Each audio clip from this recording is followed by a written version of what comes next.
Hello, everyone. Good afternoon. Thank you for joining us today. Welcome back. Joanne is going to be leading us through another leading by convening training. I called it a supplemental training, and it's probably not that. It's probably more of a continuation. Yeah, that's good. But thank you for joining us. And with that, I'll turn it over to Joanne. Thank you, Jamal, and thanks, everybody. I just want to say that I know that you had a lot of choices. There are a ton of things going on this week for Mental Health Awareness Month, and I know that you probably had 4 or 5 things you could be doing in this time period. So I just appreciate that you chose to come back and follow through on this with our approach to trying to make leading by convening more a part of the practice, everyday practice here in Pennsylvania. So I thank you quite a lot for coming back to join us. So, you know, today we're doing the follow-up to that 5-hour training that we did on just the basics of what the leading by convening framework is.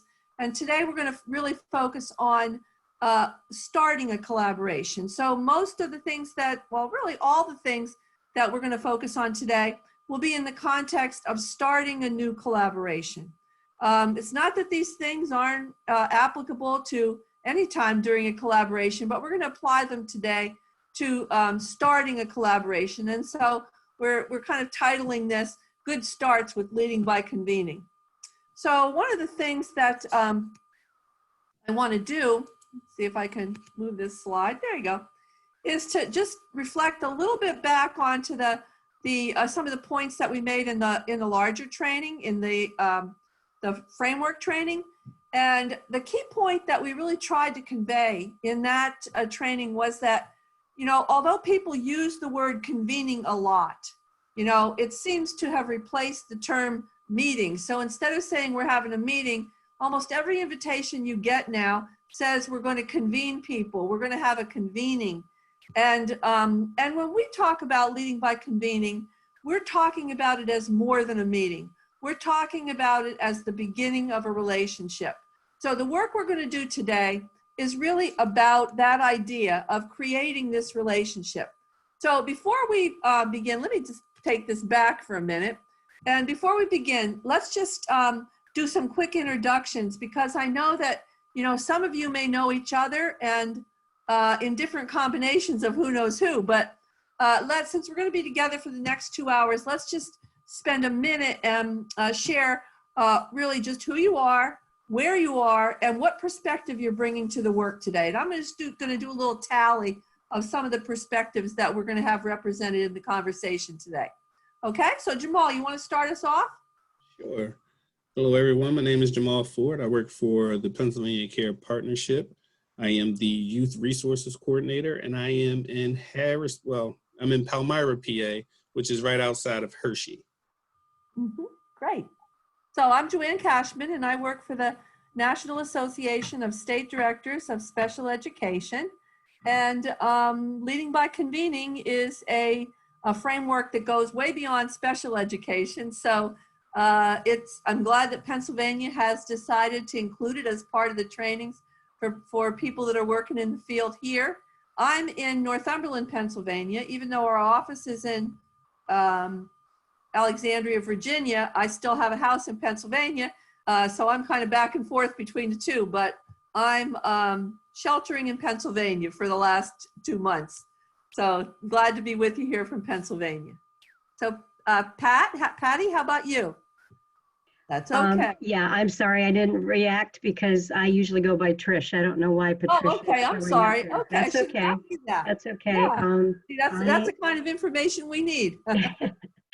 I am the Region 6 coordinator for the Pennsylvania Network for Student Assistance Services. So we provide the technical assistance for the student assistance program that is required in public schools, and I have an 8-county region down the part of central PA.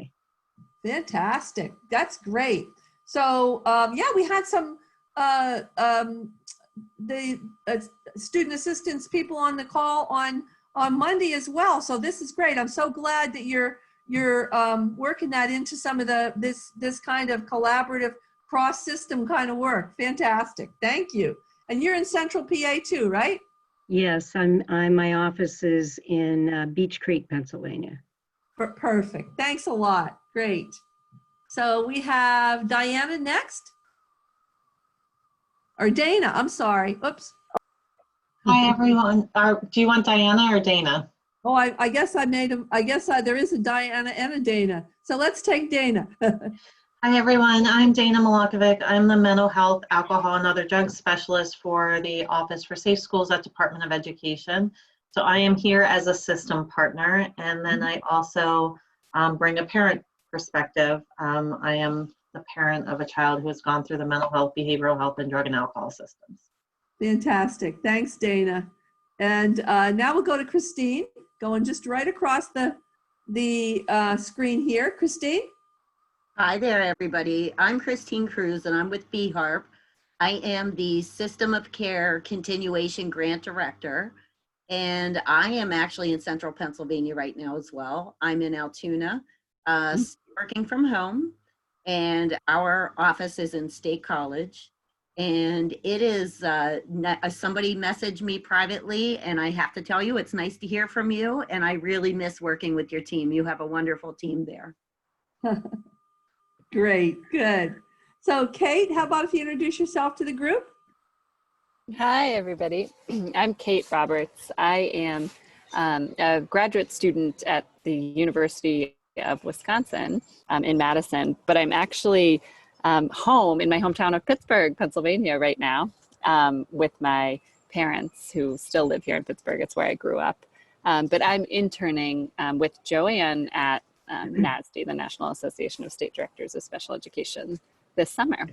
So I'm happy to. Thanks very much, Kate. We're glad to have her. Fantastic. So let's go to Beth Lynn. Hi, I am Beth Lynn Corbin, and I am with the Juniata Valley Behavioral and Developmental Services in Lewistown, Pennsylvania. That's where our office is, and I am working from home currently. And so that is in Huntingdon County. So we have Huntingdon, Mifflin, Juniata counties that we represent. And I am from the systems perspective.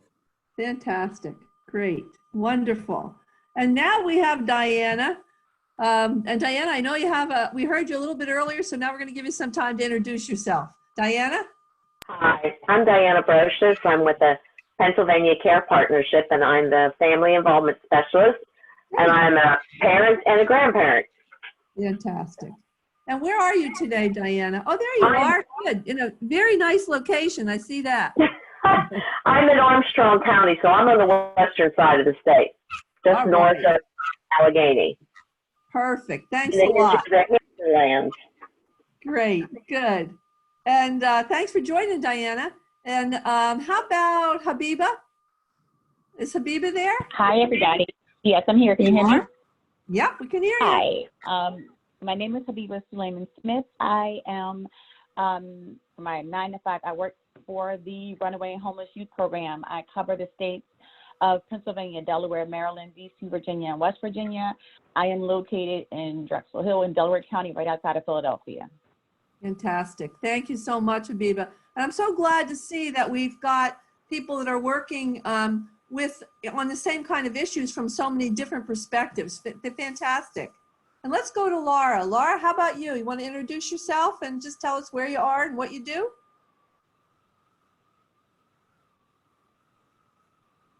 I see you, Laura, but I don't hear you. Sorry. There you are. Yeah. Okay, good. My name is Laura Keebler. I am from Delaware County Office of Behavioral Health. I'm a children's mental health specialist. I am also working from home. Our main office is Upper Darby, but I am in Havertown, so I'll wave hi to Habiba, who is right across from Drexel Hill. And I am also a parent. Fantastic. That's great.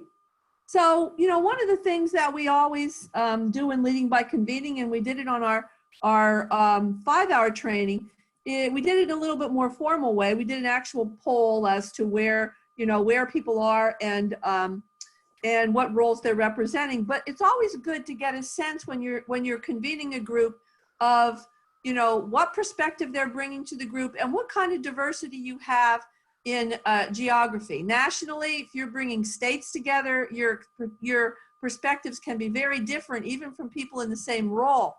And actually, you know, when you take a look at the state of Pennsylvania, when you're looking at Philadelphia and Pittsburgh and the suburban areas, and you're looking at the center of the state, sometimes you can see just the same kind of diversity just because of where we are and what the context is for the way we see the issues that are playing out and that we all recognize. So today we have quite a lot of people from the center of the state, but we do have both the East and the West represented. We have a lot of system partners on, but we also have the family and the youth perspective represented. So, you know, in terms of the makeup of the group, we've got a lot going on to share, a lot of different kind of experiences and perspectives to bring into our conversation today. So we only have a small group today. We had about 22 people on Monday, and we have a smaller group today. And you know, that's often really good in a small group because you have a chance to really talk to each other. Sometimes people are more comfortable talking in a small group. And I hope that's the case today because, you know, the topics that we're going to be talking about, they really need to be discussed, and we need to have dialogue around some of the things, the points that I'm trying to make here, and some of the experiences that you've had that either you know, support those points or maybe even challenge those points. So the conversation today is really important, and you can, with a small group like this, please feel free to unmute and just, you know, enter into the conversation. But if you want to, you can certainly also use the chat. Jamal's going to take a look at that and make sure that we don't miss any of the things that are shared in the chat. So with that, let's go on to this first poll. Whoops, there we go. So the first poll, I'm just asking you to react to this statement. When people that do common work get together, they quickly realize how much they have to share. They want to keep connecting. To what extent do you agree with that? Do you agree, somewhat agree, or disagree? All right. So let's take a look at those results. So we have a split. Most people, by a little bit, agree with that statement, but we do have some people that somewhat agree, not completely. So let's take a minute here and share some of what kind of experiences you're drawing on when you decided to either say agree or somewhat agree. Somebody want to start us off? So let's say somebody that agrees, okay? So we had 5 people that agrees. Do we have one of the people that chose agree, that's willing to share some of what they read into that question and what they were thinking about when they responded? This is Laura. I was just talking to somebody about this the other day, and I always said that the more I could communicate with people and more I could, you know, gain knowledge from them, and they could gain knowledge from me, the less I would have to do, the less work I would have to do. Isn't that true? Absolutely. So you're focusing on that fact that you're pretty much a learner. When you go into these situations, you're a learner, and you're looking for this kind of a relationship. That's great. Anybody else that responded that they agree, that wants to share why they made that choice? Sure. I think when a group is convening, and I'm using my own perspective because I work for community care. We met for children's services. I think the bottom line was everybody in the room wanted the same thing. We all wanted what was best to provide for that child.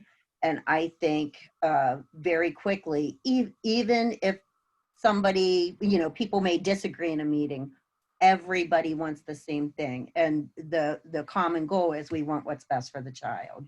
Boy, that's great. When the child and family are in the center of the work, sometimes it's easy to find that kind of agreement. You're right, Christine. Yes. Absolutely. So let's go on to some of the people that had somewhat agree. So there's got to be something about this that kind of rings true to you in terms of your past experiences. So of the 3 people that said somewhat agree, is there someone that's willing to share why they chose somewhat agree? What did you read into that question that caused you to say somewhat agree? Anybody willing to share I'll that? share. Yes, hi, Sabiba, I'll share. I think that what rose up with me with the idea of somewhat agreeing is sometimes when I find myself in a circle that we all do the same thing, speak the same language, have a lot of this, I guess, similarities in work, I find it sometimes it's challenging because you get bogged down in the single point of view. So, for example, when it comes to homelessness or lack of housing, in that sense, there's, as much as I love my colleagues, sometimes spending or having work and conversation where folks all feel the same thing doesn't always lead or lend to innovative thinking or out of the box thinking. So for me, it's that part of the idea that I like diversity. I like the idea of mixing with groups who don't maybe know as much as I know in the same way that I know it and have more in common with, that sometimes stretches me and causes me to think in ways that I wouldn't normally have thought. Oh, wonderful. Absolutely. You know, some of this idea that when people do common work, you're kind of hitting on that idea that sometimes there's a group think, you know, that we're not stretching ourselves to say, are there other perspectives on this issue? To what extent are we reinforcing things we all agree on and not looking beyond that? That's great. Thank you, Habiba. Anybody else? What else might have caused you to say somewhat agree? I went back and forth on this because I love teamwork because I love the synergy. But Habiba spoke to one of the issues that you occasionally run into is that, you know, I always think of the sheep. We're all heading for the cliff together. And it's always nice to have somebody jumping up and down going, no, you can't go that way. And this is why. And, you know, because it does force you to stop, because if you don't know what you don't know, then you can't do anything about it. And sometimes those detractors know something in their world that, I'm sorry, I talk with my hands. They know something in their world that we really need to know, and clearly we don't know. Or they need to know something we know that, you know what I mean, but there needs to be dialogue. Absolutely. Absolutely, Diana. So that idea that, you know, we don't know what we don't know, that is really kind of the essence of this, just what we were even trying to do in the beginning of this call. Just say, what do we know from where we live and the way that we experience some of these issues in the context of our own work? And what do we know from our role that might be, you know, either aware of in terms of differences of perspectives that we need to be careful of throughout the conversation, or aware of in terms of perspectives that we really want to invite in. And really, this is you know, really excellent points that you guys made. Wonderful. So I want to move on here and let's see if we can go to this next one. Gonna go? You have it now, Joanne. Okay. There it is. So I don't want you to spend a lot of time thinking about this. I want your first thoughts on this, okay? Because one of the things that we say, we found out in terms of creating and leading by convening work, and it's all, you know, been stakeholder developed, that everybody thinks they're a good collaborator. I mean, you know, if you ask people, they think that in terms of their own behavior, they're good collaborators. But when you ask people about their experiences in collaboration, you get a different story. So just quickly, put this in the chat. Just give us your thoughts. Why do so many collaborations fail to live up to their potential? So, you know, you're at a meeting, you're having a really good conversation, you're generating ideas about what people could do together, and then that's it. So why do so many collaborations fail to live up to their potential? What do you think? Let's see what you have to say.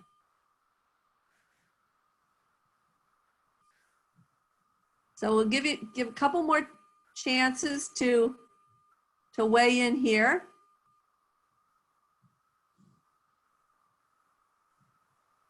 Okay, people are saying unrealistic expectations, lack of follow-up by the partners, no set plan, closed perspectives, absolutely, lack of planning, constraints on the organization, from the organization that the people are representing in a potential collaboration.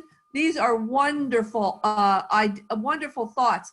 Let's talk about a couple of these. So what is this, the sense here that when you come together, the expectation for a plan of action? What are your thoughts about that? What kind of things have you experienced? You know, in one way, sometimes it can be so planned out that you kind of feel like a cog in the wheel, and other times it's so loose that you can't see where anything's going. So what are your experiences around coming into a collaboration where the level of planning doesn't seem right to you? Anybody want to weigh in on that one? The level of planning just doesn't seem right to you, either too much or not enough. Well, I think I've been a part of groups where there wasn't enough planning. There was a thought that something needed to be done, but it wasn't a well thought out thought. And they brought a bunch of people together, and then, you know, you come together for 1, 2, 3 meetings and there's really no work being done. You're still kind of fleshing out the idea of the thought that brought us all together. And I think that is kind of a waste of people's time in a lot of ways, because if you're thinking that you're coming together for a very specific reason, and then you find out that that reason isn't as specific as you thought, it can kind of turn you off. Yeah, absolutely, Jamal. It sounds like, if you take a look at what Diana wrote in there, Diana, let me just ask you to comment on this, because Jamal is kind of, you know, sharing something that sounds a little bit like what you wrote. Some things, Diana wrote, some things never change. So Diana, do you want to just kind of unmute and tell us a little bit, you know, is that what you were thinking when you wrote some things never change? Well, yes, I'm a little bit more blunt. There are some people that come to a collaboration that hold very important cards, and they absolutely, oh, I apologize, I've got noise in the background. They absolutely refuse to relinquish any part of that card. And it becomes more and more clear as you go along. And then it just becomes a waste of time. And people start dropping off because they realize without certain pieces, it's never going to work. So why did that person show up in the first place? Why did they agree to this? What was the point of any of it? And it actually breeds great annoyance. Then it makes it more difficult to get people together for another cause or reason, because they're thinking, oh, great, we're going to go through the same thing again. So they're only really half there. You know, it can become like a domino effect, and it can be very difficult then to rally people. And sometimes you just have to wait till that person retires or dies, to be perfectly honest, because you're not, I know, it sounds awful, Trish, doesn't it? But like I said, I'm being truthful. I mean, we all sit and think, oh my gosh, there's Stegosaurus, what are we going to do with them? But there it is. Yeah, but it does sound very much like what Trish wrote. And, you know, so Chris, I mean, Trish, you wrote this idea about the constraints, you know, from the organization that the people are a part of, right? Bringing into a collaboration. So you're part of the group, but really you're bringing a whole organization. So you can't really speak for that whole group. Is that kind of what you're talking about there, Chris, Trish? Yes, that's part of it. It's just because of who you represent when you come to collaborate. There's things you know you can't do for whatever reason. So that makes it hard. Or sometimes, you know, I've been on things that were supposed to be collaborative, but it was only so they could check that box off for their organization, but they weren't really planning on collaborating. Yeah.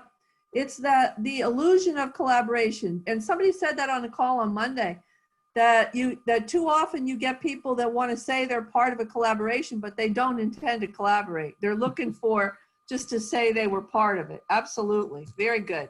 So Christine, you said something there in terms that I think is kind of connected to this idea that there are people that come into a collaboration and they have no intention of changing their mind. You want to, just talk about that a little bit? Yeah, absolutely. I think if anybody in the room has an agenda, it becomes pretty clear pretty quickly.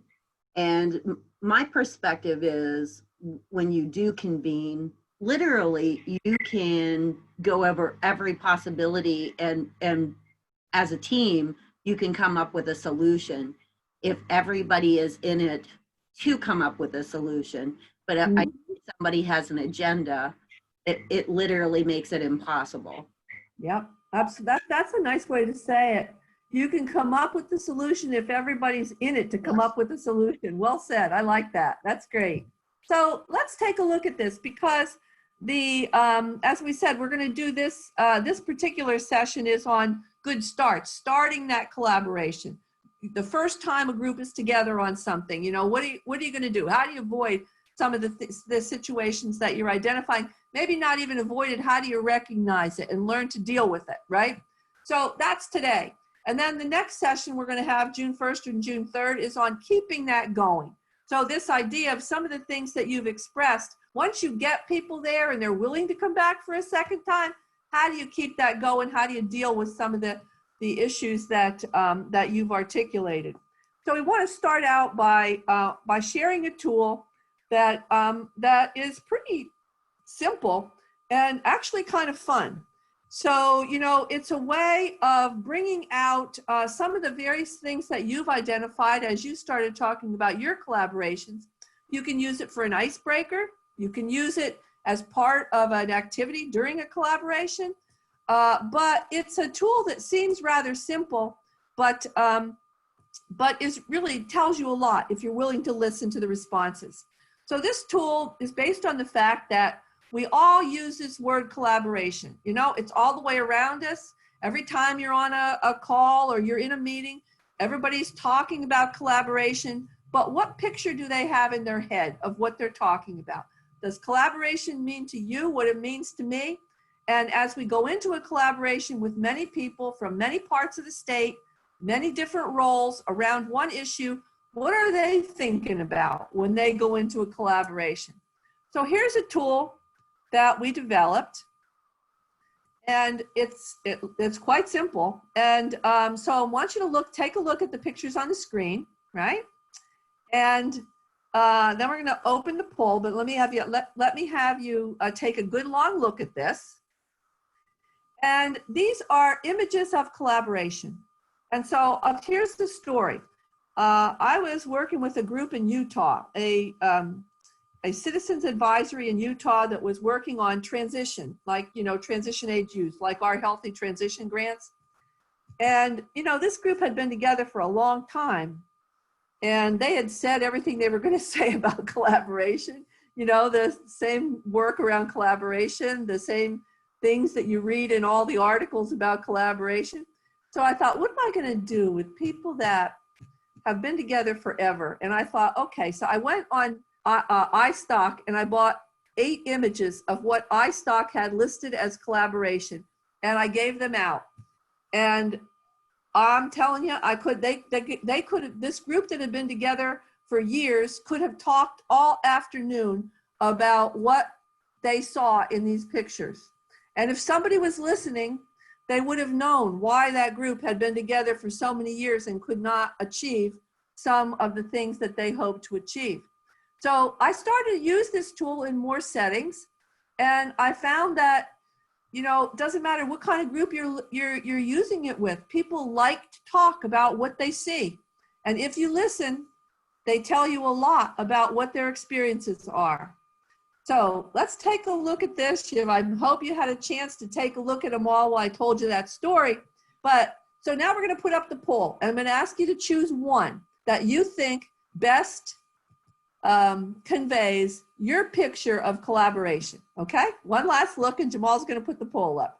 There you go. So tell me, which one do you think conveys your picture of collaboration? Jamal, can they move the poll if they need to see the pictures again? Yeah. Yeah, you can move. You can control your own poll screen, so you can move it around a little bit if you want to see the pictures again. So we have what, 5? We need a couple more. One more. One more. All right. So let's take a look at this. So let me just write these down quick so that that we can get this poll off the screen, and you can see it, or at least I can get the poll off the screen so that we can see it. So we have 3, 4, 5, and 6, and number 6 is the most, and number 4 is the least. Okay. All right, I'm going to put this down, and let's start taking a look at this. Okay. So Jamal, can I have this? Can I have the screen back now? Do I have the screen back? You can have it. Okay, good. So let's take a look at these. So we have number 6 was the most, right? The most identified was number 6. Let's go take a look at number 6. There's number 6, okay? So for those of you that identified number 6, why don't you tell us what you saw in number 6? Somebody want to start us out? Because we had a couple people that picked number 6. Sure, I can. I see everybody working collaboratively together. Everybody is putting forth effort. And my interpretation is maybe green is the shorter term goal that they're working on. So they're able to achieve that. But looking at blue and yellow, maybe it is the corporate culture. Maybe it is the overall happiness of everybody working together and the overall feeling of the synergy and the maybe midterm goals that they're working on. Oh, Christine, you really made the most out of every piece of that picture. So you not only saw something in there that is about the working relationship, but you saw some of the system issues as well expressed by those arrows, right? So yes. So if we just take what Christine said, do you see what she shared with us in terms of her expectation about the relationship among the participants, and also her expectation about moving the issues within the systems, right? So there were some things there that clearly, she's telling us are important to her about the task and about the relationship. Excellent. Somebody else want to tell us what they thought about number 6 since it was the most chosen? I picked number 6 too. To me, they're not just lollygagging under those arrows. I mean, they're working. There's Absolutely. Clearly, and there's one person that's been lifted, pushed, shoved, however you want to, volunteered. Basically, though, they have something that puts them further up in need or importance, however you want to look at it.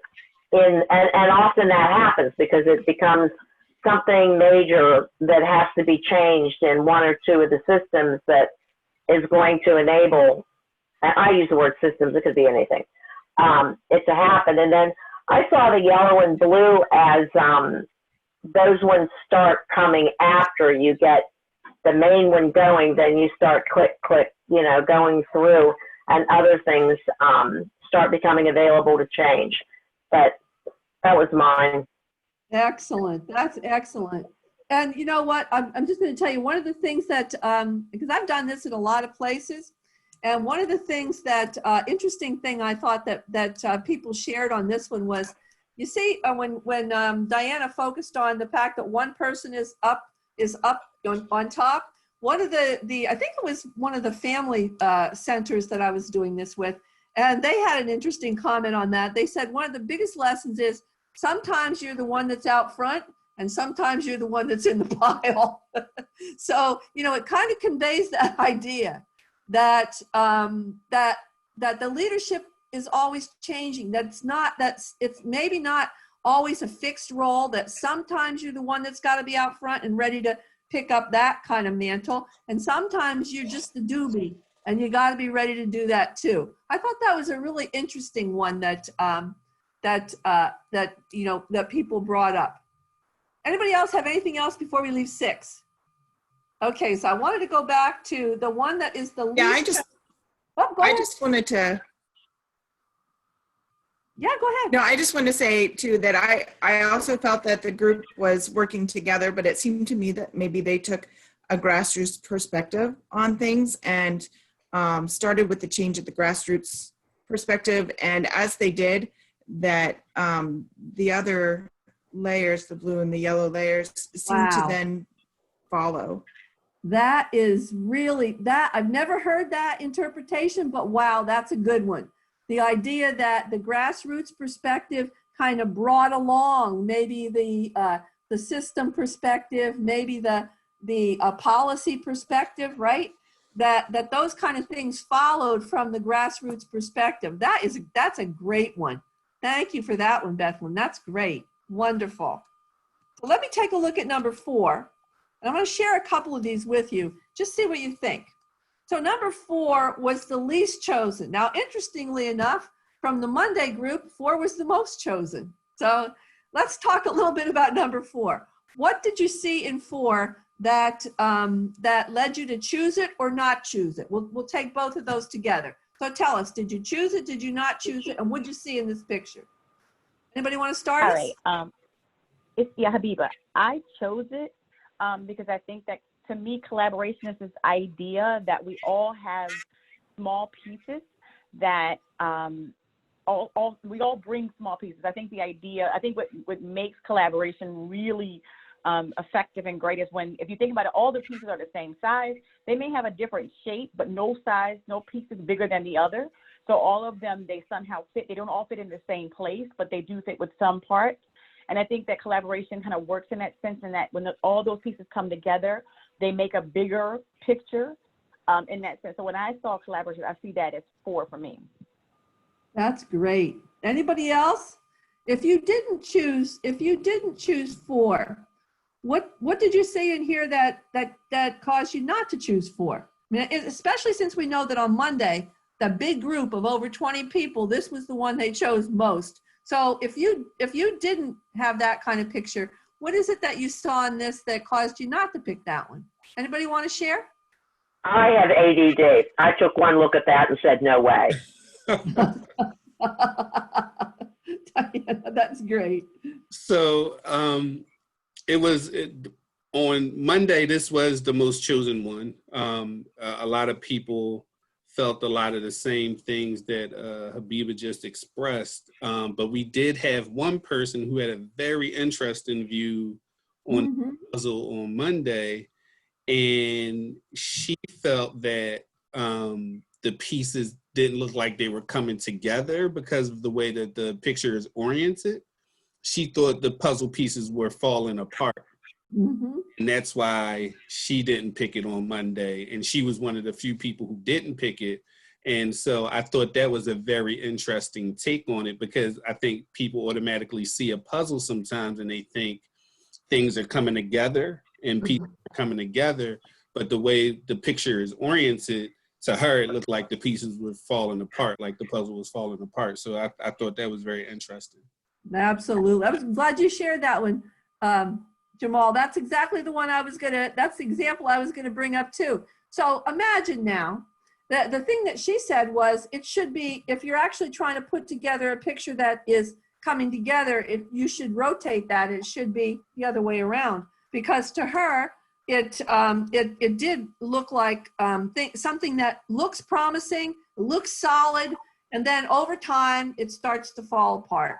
The partners drift away, the collaboration weakens, and what was once solid isn't solid anymore. So this was an When you say that, you can see it. You can see it. When you say that, I picked number 6 just because I was looking at it as a change of cultures. You know, I saw that effort with one was making everything change. So that's there was no reason I didn't pick that. It was just more I identified with 6. Yeah, definitely. That's great. Good. So let's take a look at oh, go ahead. Somebody wanted to add something.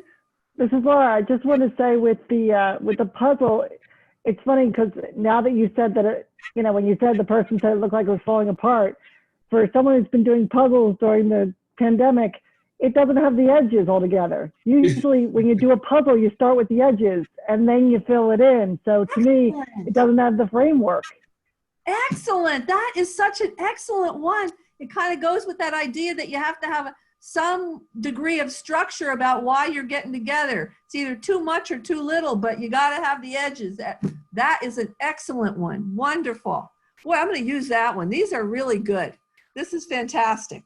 Great. So let's take a look at the ones that people didn't pick. Okay, so we're on 4. We also had 5. We had a number of people that picked 5. Okay, now this one I'd like to spend a minute to talk about. So somebody picked 5. So tell us what you saw in 5, and then I'm going to tell you a little story about 5. But let's hear what you thought about it first. Anybody that picked 5 want to share? I can go. I think we have a puppy that joined us. Christine, cute puppy. Yeah, very cute dog. Go ahead, Kate. Go ahead, Kate. So I picked 5. I was struggling between picking. There were a couple I want to pick, but I ended up going with 5 because I liked how it seems like everybody was bringing their own piece to the table. It's like pretty straightforward interpretation, but each piece was a little bit different, but they work together to make this sort of single image of an arrow. So like the end goal was to make the arrow, and everybody brought these different pieces that fit together. But everyone, sort of like Habiba was talking about with the puzzle, like every puzzle piece is fitting together, like everybody is fitting together this one image. Yeah. Forward. Absolutely. So anybody else pick 5? That was a great one, Kate. Great. That's kind of what it, when I picked this picture, that's what it seemed like to me. I thought that's what people would see in it, right? So anybody else anybody else choose 5 that they want to share why they chose 5? This is Laura. I agree with Kate is the fact of the puzzle pieces, but I also looked at it as everybody was holding up their piece. It wasn't just they brought it. They had to hold up their side of the bargain. They had to hold it in place to where it was going to work. Wow. It wasn't just bringing it. It's I'm going to do my job to hold it up into the spot where it's supposed to be. Wow, that is, I have not heard that one about this picture, and that when you see it, that's so clear that, when you're in a collaboration, you're always feeling like you got to support what you're bringing to that. You feel the pressure to communicate, but you also feel the pressure to deliver on what you're saying. You're supporting your piece. Absolutely, that's great, wonderful. So Jamal, you on the other day, you commented on this one. You saw something in this one that was not focused on the pieces, but focused on something else. So what did you say? For me, it looked more like everybody else. Everybody had they were bringing their own agenda to the table, kind of trying to fit things together, and it wasn't really working that well. And that's why you see the gaps. So for me, it didn't look like, it looked like people who maybe wanted to work together towards a goal, but they maybe each had their own way of thinking about how they were going to get to that goal, kind of thing. Absolutely. So when Jamal saw this, Kate saw the how it came together to form something going forward. Jamal saw the gaps that had to be filled in to make that happen. It's an interesting thing to see what people see, right? So did anybody see anything negative in this picture? I mean, truly negative. A little negative. Go ahead, tell us what that was. It's a little inflexible. It looks rigid. I guess that's the way I interpreted that when I saw it. Yep. Okay, so anybody else? I think you're right on that. Go ahead, Bethlyn. Go ahead. My only thought was, if there is somebody who runs into a situation professionally or at any point in time where they are unable to uphold their piece of the puzzle or of this plan, then who fills that in? Who helps uphold their piece? They're all running maybe or going at the same pace at this point, but if there's one person who cannot, for example, if it's the first person or even a person in the middle who are even out of step at a different pace, then what happens to the entire image? Ah, excellent. What happens to the Excellent. entire collaboration? Absolutely. Boy, that's great. So you see how something simple like this brings up the kinds of conversation that people need to have in a collaboration. And maybe you don't have those conversations directly, but there's no finger pointing in this kind of an exercise, yet it raises so much of what can either advance or constrain the collaboration going forward. This one, of all these pictures, and all 8 of these I saw as positive. That's why I picked them, right? This picture, more than just about anything, well, there's 2 here that really was quite surprising to me the first time it happened. And then I thought, okay, well, that's a fluke, you know? But every time I have used this in a large group, this picture and I think it's number 3, generate negative feelings. And this one in particular, and listen to what people say. In places as different as Arizona and New Hampshire, they say, this is puppets being carried by an agenda. So when you see this picture and they see this picture and they're telling you this is puppets being carried by an agenda, what do you think their experience has been in collaboration? Coming into the work you want to create, what do you think their experience has been in terms of collaboration?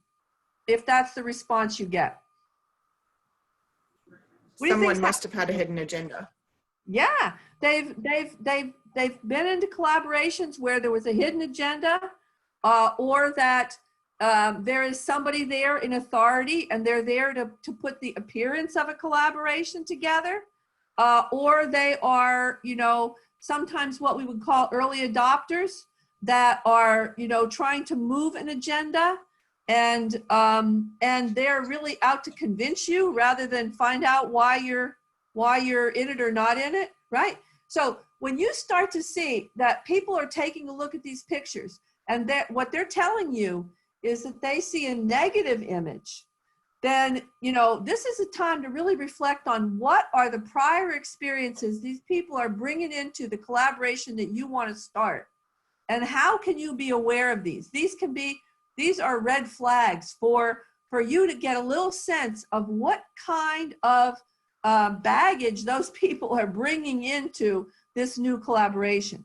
I'm going to go back to number 3 real quickly, and I want to spend a little time on this. Look at this one. Did anybody pick 3? Yeah, somebody picked 3. Did anybody that picked 3, do you want to tell us what you saw in that? You picked number 3? I picked number 3. I think it was because they were facing each other, or I interpreted that drawing as that they were facing each other and they had agreed on where they were going. The one that you just had up, one of the reasons I had a negative reaction to that one was because the leader wasn't looking back. Nobody was looking at each other. They were just like on this little conveyor belt and not paying any attention to anyone else. Wow. In the picture. So this one, I felt like they had agreed on where they were going and they were each bringing either themselves or their expertise or, you know, the representation of other people that they were bringing. Wow, that is wonderful. So take a look at this picture and you can see what Trish is saying here. The idea that there are people, if you're looking at this as the start of a collaboration, it's sometimes what you hear people say in the collaboration lingo as laser focus. Everybody's focused on, you know, the same kind of target here. But in places that are very, very different. I did this exercise with some of the, I don't know if you're aware, I think you're probably aware of the AWARE grants that are supposed to they're trying to cross education and mental health. I used this picture in some of the AWARE grants, that states that got the AWARE grants, and across the board, when they saw this picture, they said those people are all in their own lanes. Now, Trish saw being in their own lanes as a positive because they're moving forward.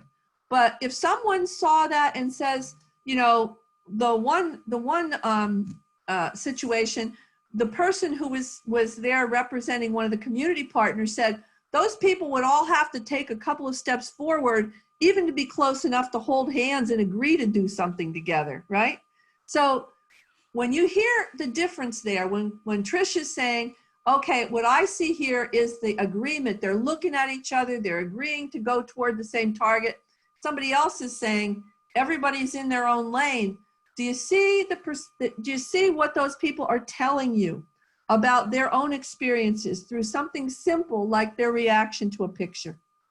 So this is one of the things that I'd like to. I gave you with the information that Jamal sent you. I gave you the PDF of this picture, and you can feel confident to use it all in any way that you feel is going to be useful to you. Those pictures are all purchased, so don't worry about any kind of picture violation there. They're all purchased, and that's for you to use. It's a simple tool. You can use it quite, simply for an opening activity that only lasts a couple minutes, gets people talking. You can use it for a deeper activity to actually really understand what people are bringing to the collaborations you're trying to start. So the idea, if you actually do want to use it that way, it might be interesting for you to get somebody that's actually going to be taking notes on some of the things that people say and give it back to them at the end, right? So if I were going to do that with the group that was here, I would be saying things like, we have to focus on all the things that we're doing, but we know that we've got cracks, we have gaps. We can't forget the gaps. We got to actively work on it. We have to focus on, from what you're saying, it sounds important that, we recognize that some people are bringing a lot and some people are bringing, something that may seem like a little piece, but it's an important piece. We have to remember to focus on that. We have to remember that maybe, some people have some constraints in terms of what they can commit to. So you're going through some of the things that you've said, that maybe we're starting with some grassroots kind of organization, but our work together has the potential to change the systems that we work in. So these are the kind of things that, as you're going through this, you'd have somebody on the side writing some of this down, and then you would give it back to them. And use this as some of the things that you maybe even put it on a chart, that we want to remember to value these things, or we want to remember to avoid these things based on what they say around a simple tool like this. So that's one of the tools that I wanted to share with you today. And I'm going to share a number of tools that I think you can use in different situations. I don't know, Jamal, it's not letting me go anywhere here. Oh, there it goes. All right. So, this is an interesting one. This one, I thought so many people would pick this one because, you got that typical picture of gears, but the gear heads are all people.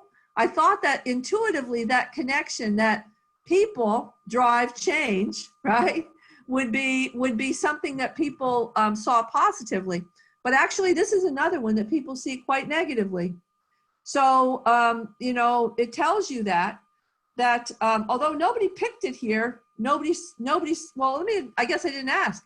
Does anyone see this one as a particularly negative picture? Did it hit you as particularly negative? This is the one I actually chose on Monday. Uh-huh. That's right, Jamal. I thought it was because you see the gears, and people are like the cogs that make those gears go. Mm-hmm. And if everybody's invested in where they're supposed to be and doing the things that they're supposed to do, then you'll have you'll make progress, because that's how the cogs move. Absolutely. Yep.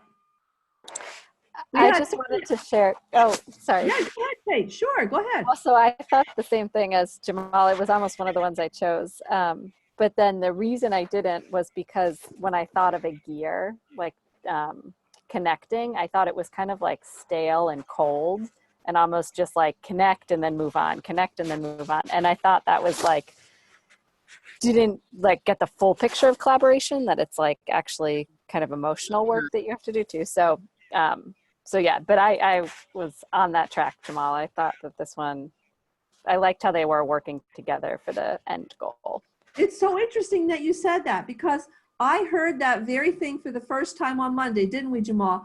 In fact, somebody, you know, said the only real collaboration in this picture is right here. The rest of the time, everybody goes back to their own world, right? And that this is in this picture, this is the only opportunity you have to change everything, because everybody goes back to their own world or maybe goes into smaller collaborations. But the only time people are really together is right here, you know? So it's kind of the same thing you were saying, that it kind of goes back to the picture where it's either coming together or falling apart in terms of a puzzle. The idea that that continuing, whatever is happening here, is what you want to continue throughout your collaboration. And so I hope a tool like this helps you to surface some of these conversations and try it and let me know how it works in your situation. In the situations where I've used it, and sometimes people will talk about this, you have to stop them from talking about it, right? And in other situations, people are a little more reluctant to share. Once somebody says something negative, then, oh my God, the floodgates open and they tell you everything they see in these pictures. But the tool itself is meant for you to be able to surface some of the things about collaboration that words just don't capture, right? I mean, we can describe some of the problems of collaboration in words, but they don't capture what people really see in a picture and what they tell you about their past experiences. And, you know, I have it underlined on this slide. If you're listening, they tell you a lot about what they're expecting going into a collaboration.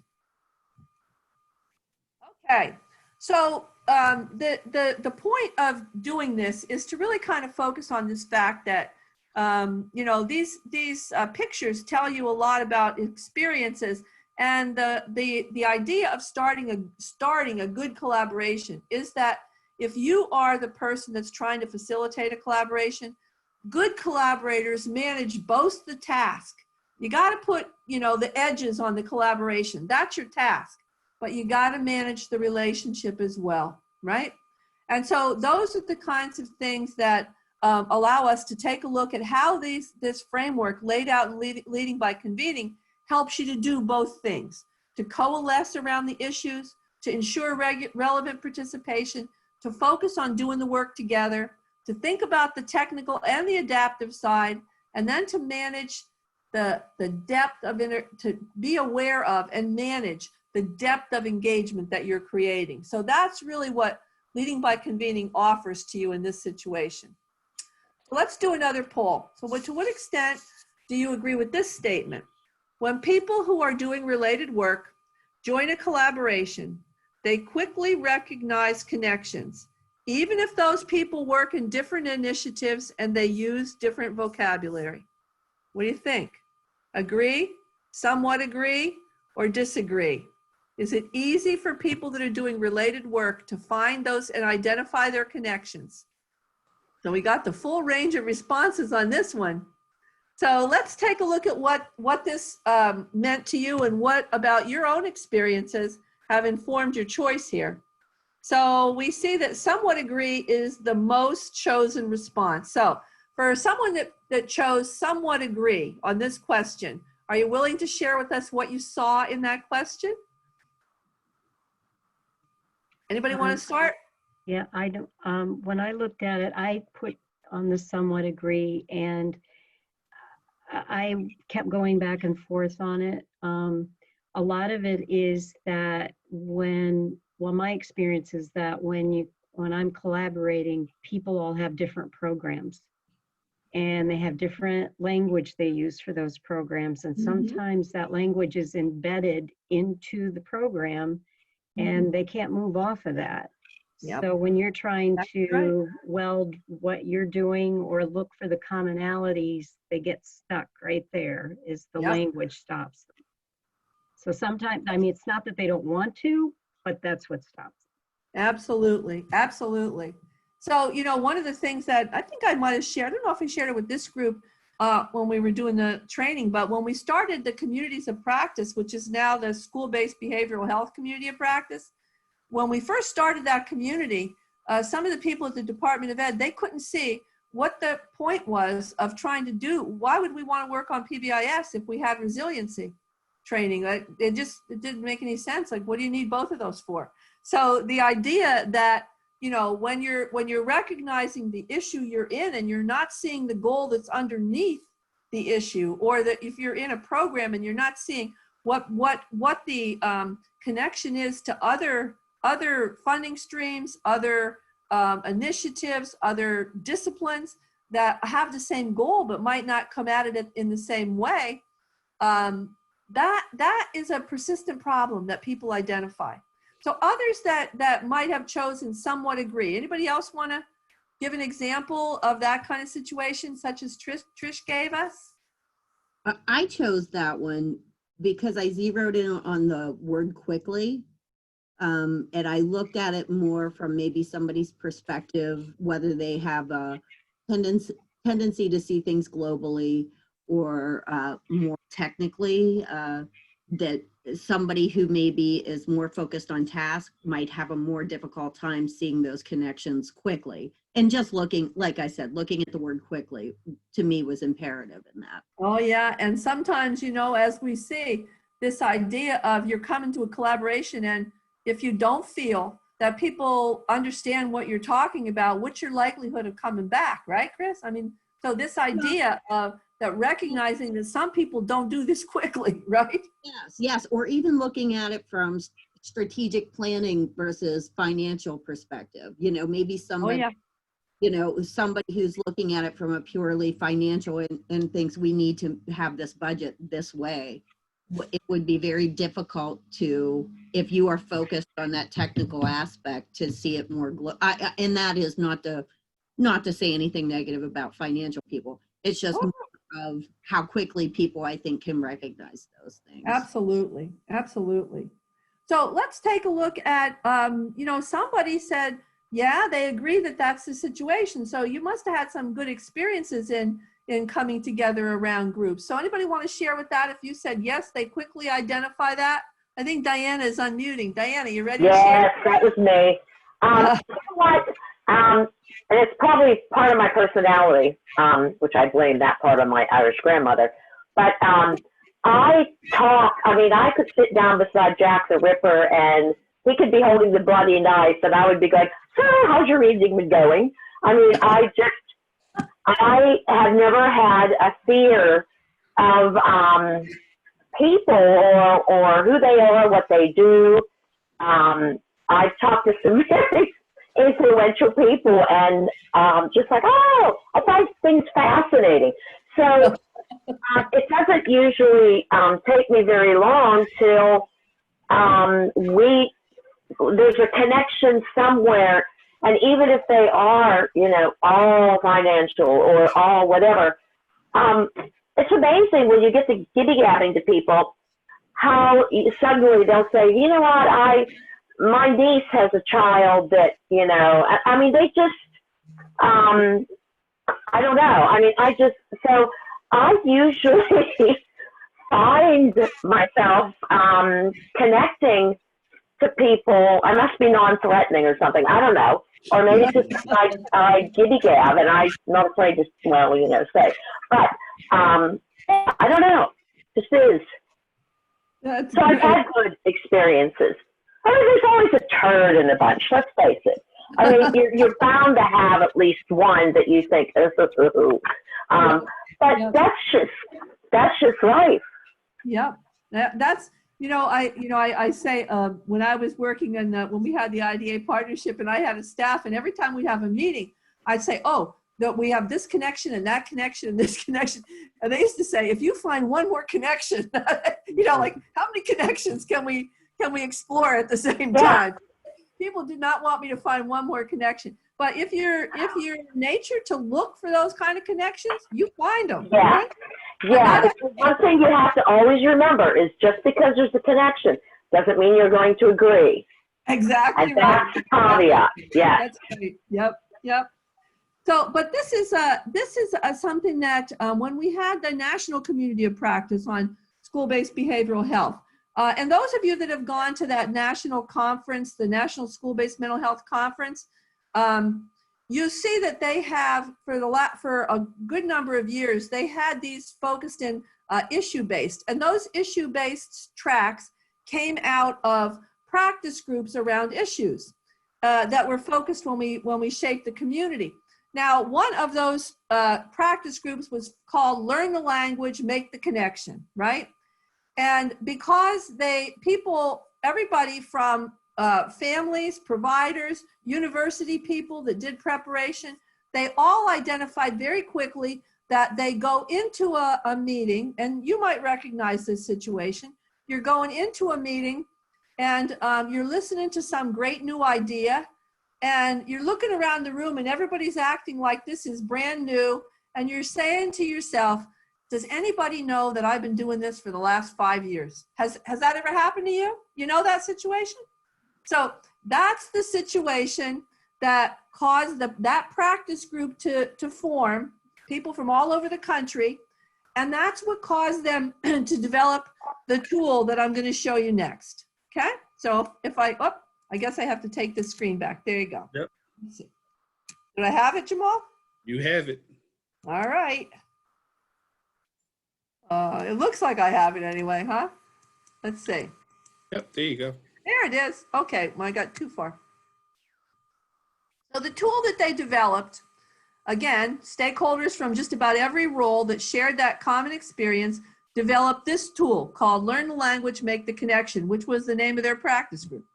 And they said that the things that separate us are differences in language and different funding streams, different training traditions, different stakeholders that we value, and different audiences that we try to convey our information to. And they also said that new information depends on what information we're bringing to that, and depends on that, and the way that we react to new information draws on some of our prior experiences and our prior knowledge.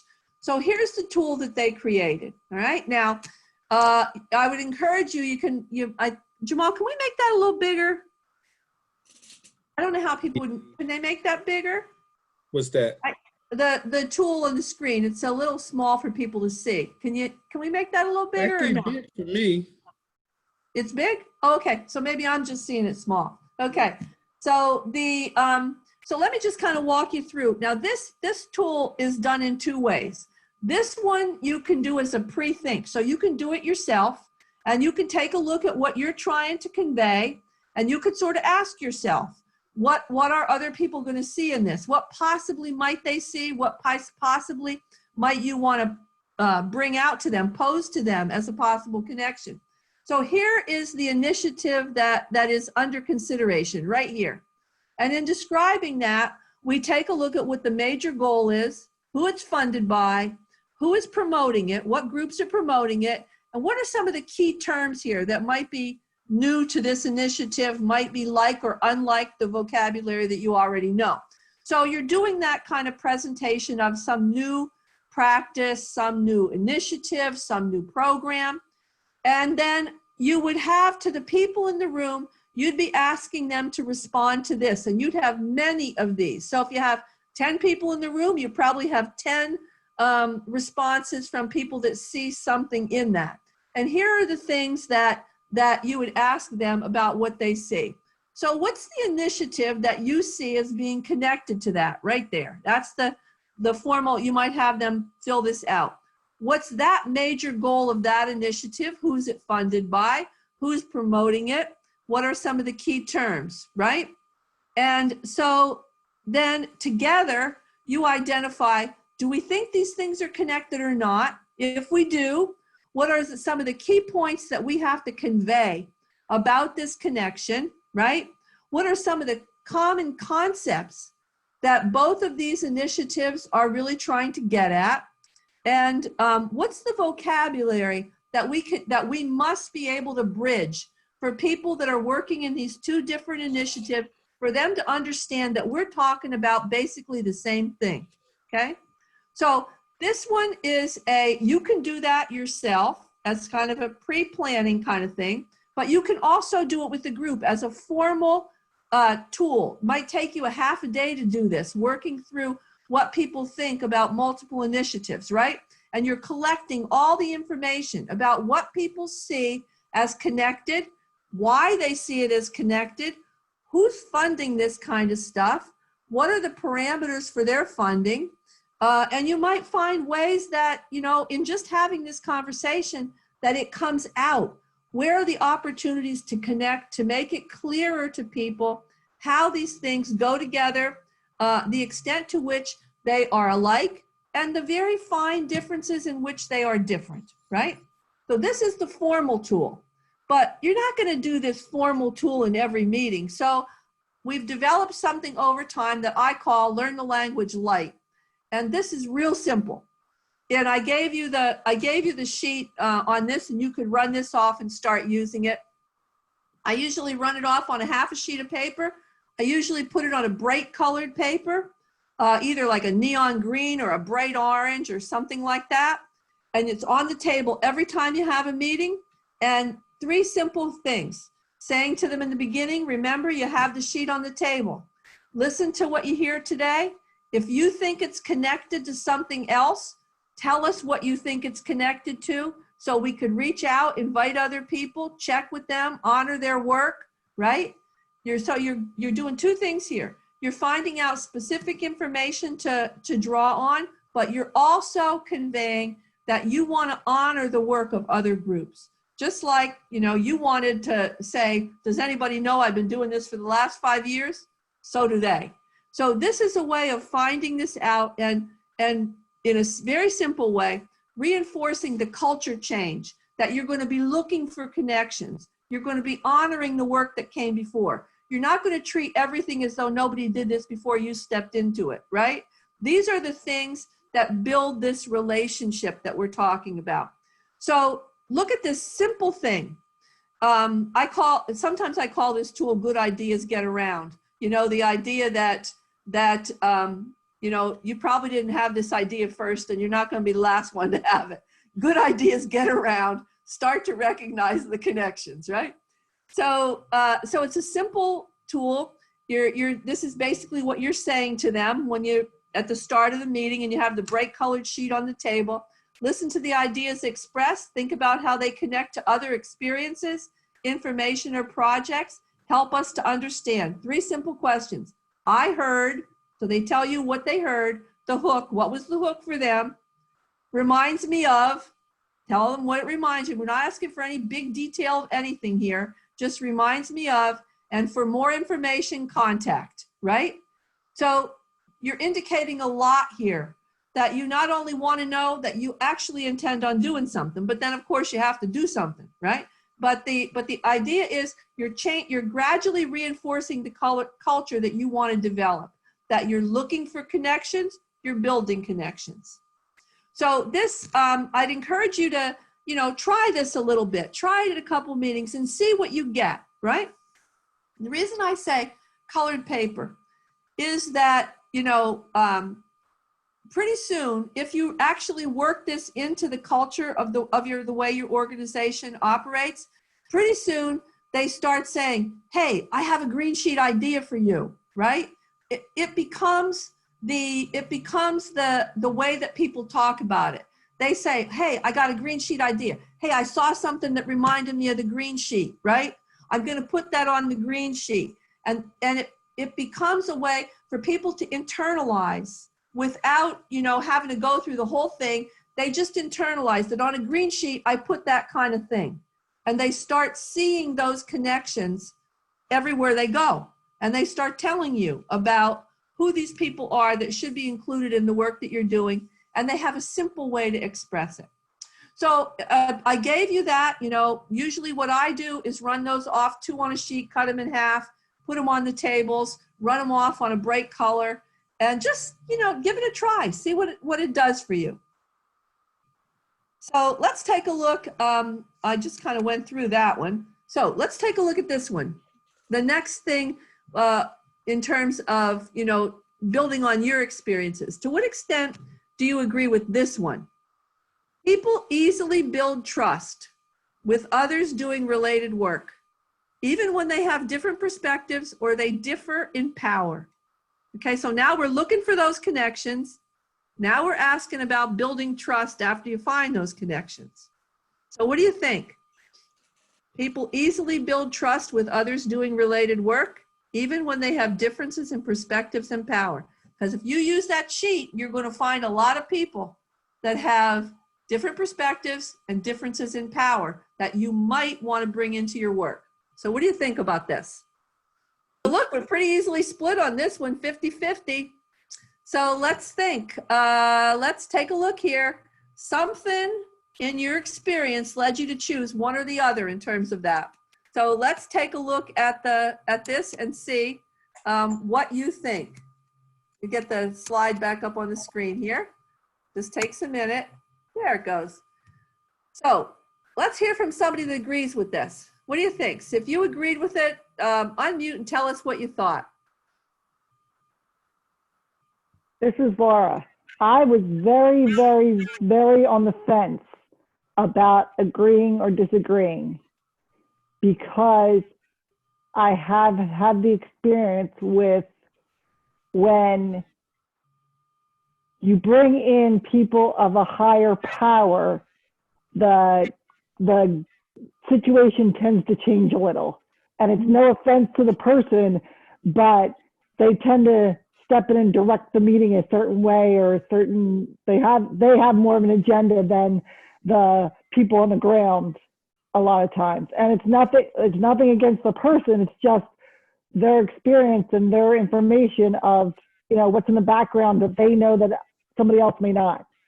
Absolutely. Yeah. So people often say that it is hardest for the people that have a title to actually be collaborative, right? So much comes out, just as you've identified, Laura. Sometimes it's that they feel like they have to know, and people expect them to know. But sometimes just because they can't help themselves, they're used to being in charge, right? So that's actually, really a very important piece to have identified. Others that agreed with this, because we're pretty well split on this. So let's hear another one for somebody that agrees with this one. That it's easy to build trust. I agree with the agenda. That weighs very heavily. However, I think I would rather have a meeting with people who are decision makers there, so we can come up with a plan that you can begin to implement by the end of the meeting. Mm-hmm. I would invite those people in as long as there's, and I don't want to say agenda because that's incorrect too. A hidden agenda, I think, is much more where the issue that I would have. But yeah, bring decision makers in. Yep. So bringing them in, the importance of actually crossing those levels of scale so that the conversation can actually go someplace is really important. Yeah. But then this idea of actually building trust in that kind of a mix, right, is as really long as there's not a hidden agenda, I think you can build trust. Yeah, absolutely. So let's go to the other side of this. People that somewhat disagree on this one, okay? So what did you see in this? What do you feel about this idea of trust building across people that have different perspectives or maybe have a difference in power? What do you think? Anybody want to weigh in on that one? Somebody that felt that it was a somewhat disagree. No right or wrong answers here. I disagreed. I said disagree. I don't know. Yeah, I think you had. it was the way that it was split. I think it was 3 that somewhat agreed and then 3 that disagreed. Oh, that disagreed. Oh, I'm sorry. I that went off this. I minimized it before I took a good look at it, I guess. So let's hear the disagree. What do you think? Habiba, you want to share that with us? Sure. I think that when it comes to, again, it kind of goes back to the first question. I think the first poll we talked about was the idea of,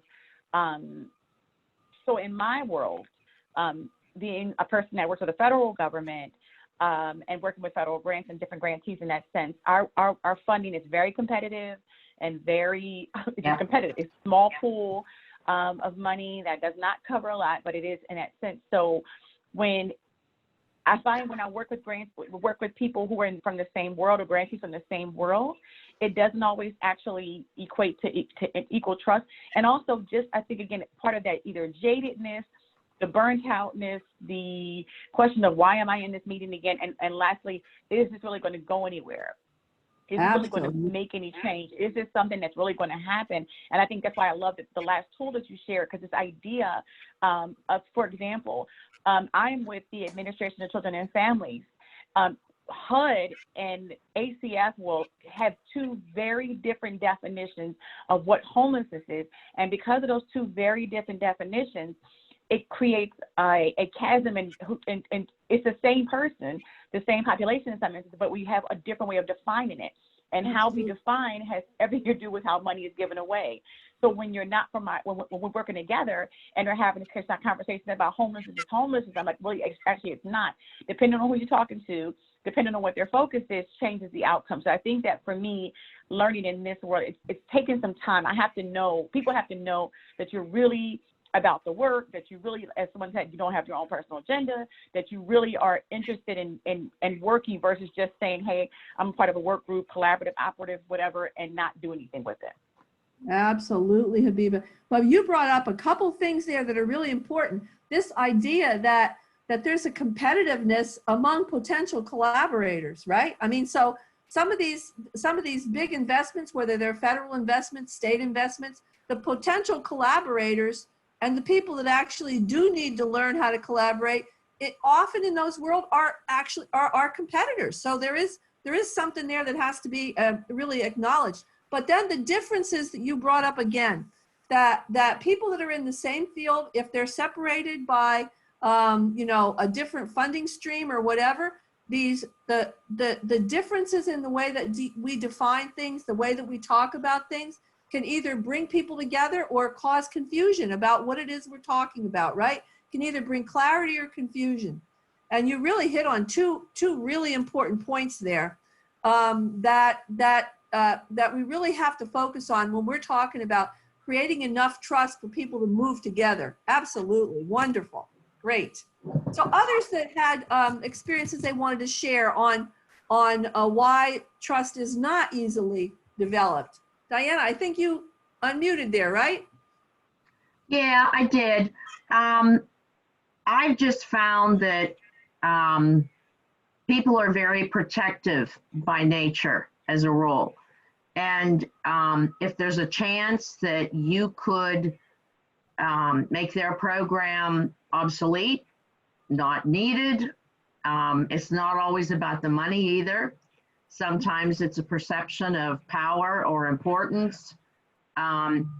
So anytime you have a group come together, I always feel that that is a key player. Sometimes your own colleagues in your genre are your worst enemies.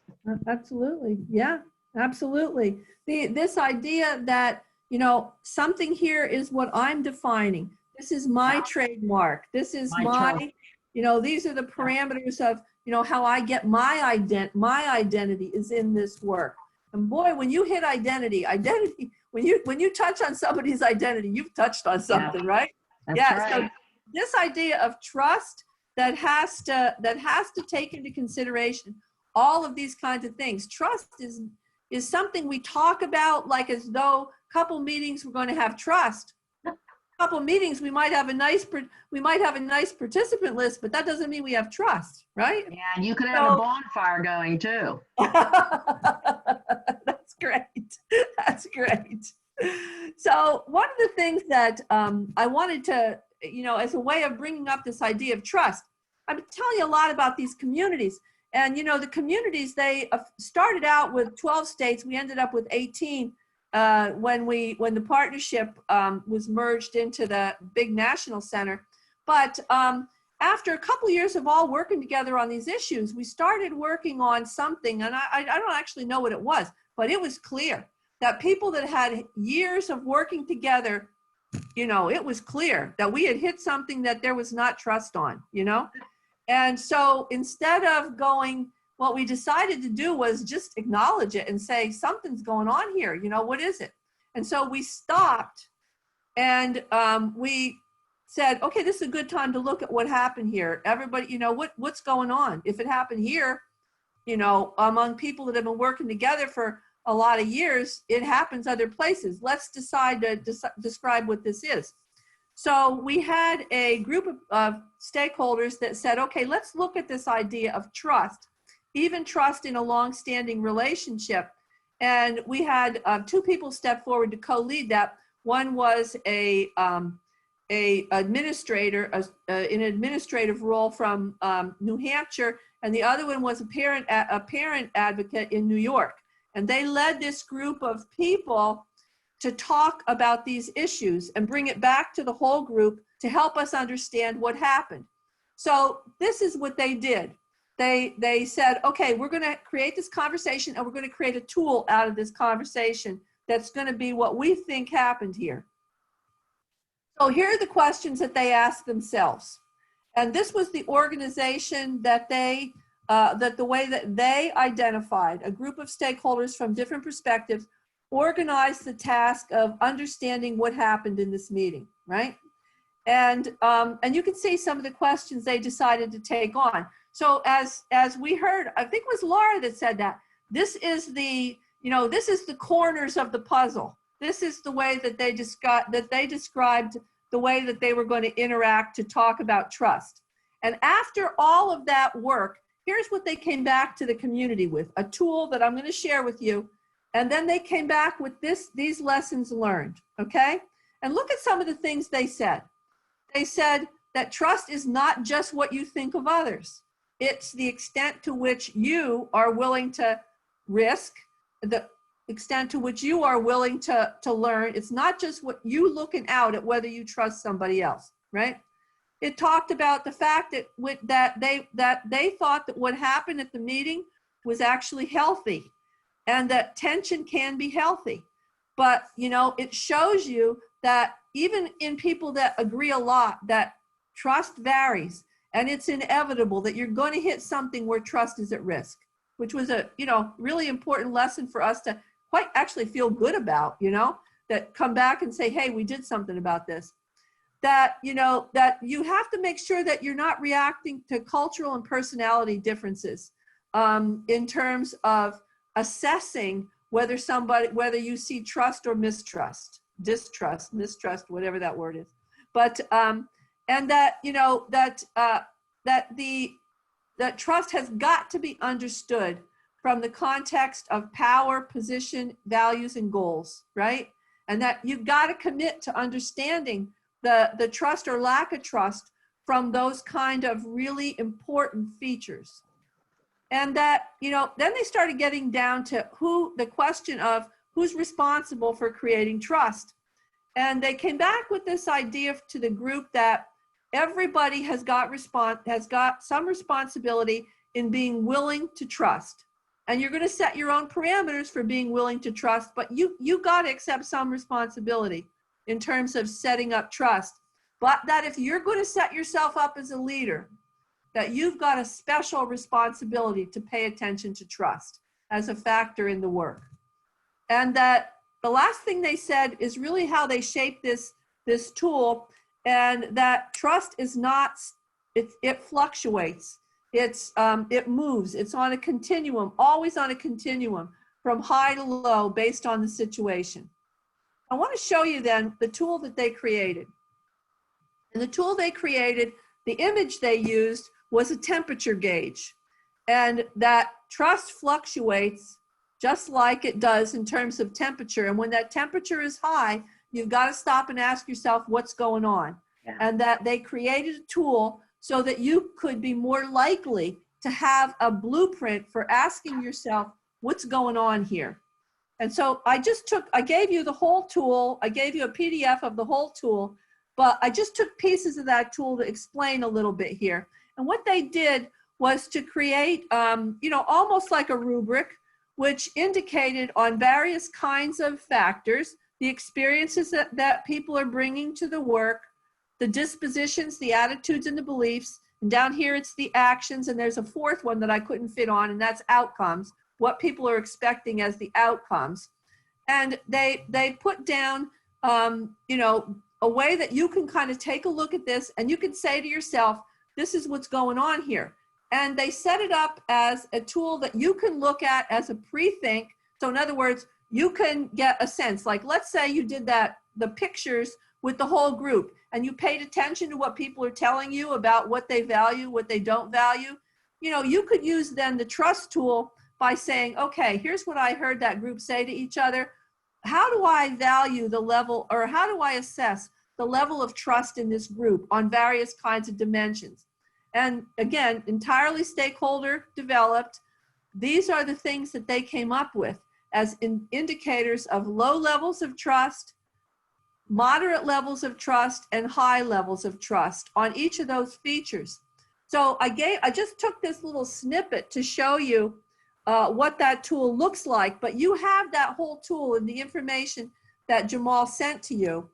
And I'd encourage you to take a look at it, because they not only pose this as sort of a self-study on levels of trust, but that you can actually try to use it with a group and in a way that you're asking them, in terms of what are you feeling about this with a small group, or even sometimes with a large group, if you feel that they're in a position to be honest with you about the levels of trust in the group, and to be able to move forward with this, that sometimes you can even do it with a large group.